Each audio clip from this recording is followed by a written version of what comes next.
As the sun sets on 2021, South Africans will look back on a year that few will soon forget. It has been a bumpy ride for many, and more twists and turns look likely in 2022.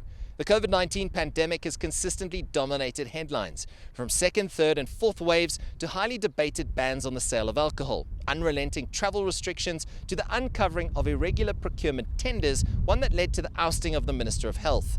The delivery of expiring vaccines in February, vaccine hesitancy and a slow uptake along with the world-first discovery of the Omicron variant have kept news editors and reporters incredibly busy. Cloud hangs over the future of the former World and Commonwealth Games long jump champion. His actions have not only led to a provisional suspension, but also seen a global sports apparel brand cut ties with him.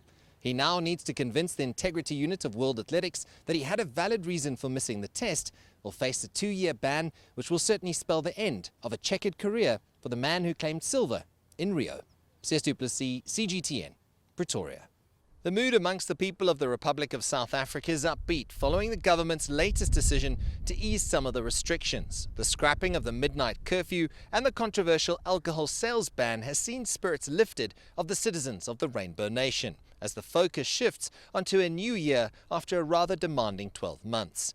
The South African Department for Correctional Services has confirmed that the disgraced former athlete has in fact been moved to the St. Albans Correctional Centre in Gqeberha after initially denying that inmates were moved so close to December. This move has prompted speculation that a meeting between the 35-year-old and June and Barry Steenkamp is imminent. However, according to Steenkamp's family lawyer, Tanya Kun, the family, who are still very much grieving the loss of their daughter, Reva, feel that the wounds from their loss are still too fresh and that they might not be ready to meet with a convicted murderer who has served over half of his 13-year sentence. In 1995, South Africa beat France here in Durban to book their place in their first ever Rugby World Cup final. 24 years later, they're the first nation to win it on 3 different continents in an achievement that is about more than just rugby.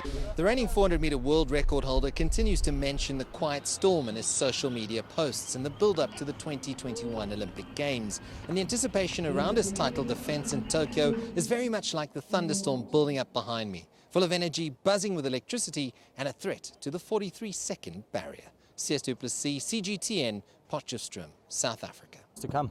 The Nelson Mandela Challenge is more than just an international friendly fixture. Yes, it gives the 2010 World Cup hosts a chance to test themselves against a quality opponent, but it's about paying tribute to the man known as the father of the Rainbow Nation and honouring his incredible legacy and ever-present contribution to South Africa through the game of football. Sias du Plessis, CGTN, Johannesburg. Welcome to Asmara Coffee. This is the specialty coffee for Tribeca Coffee. Now, you have beans from all over the world: Tanzania, Brazil, Guatemala. The one I'm very excited about that's roasting in the machine at the moment is all the way from Costa Rica, Don Claudio. Can't wait for that one to get in my mouth. But before we get there, let's find out more about this incredible operation from a man called Harry Mole. I still can't believe that 10 years have gone by since that amazing time in South Africa. Many people who I speak to about that special event wish that that feeling could be bottled and then released into the air whenever the Rainbow Nation is going through a tough time. I'll do my best to explain how incredible it was to be a part of and what it meant for South Africa then and now. The double Olympic champion has been fighting on the track and in the courtroom for over a decade. And as she celebrates her 30th birthday, she is far from done fighting.